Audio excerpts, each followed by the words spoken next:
तो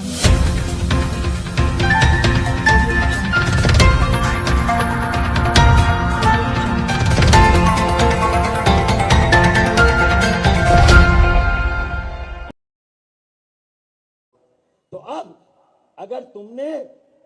मेयर की सीट पर नजर रखी, उसे नजर लगा दी और वो सीट ले भी ली, तो बेटा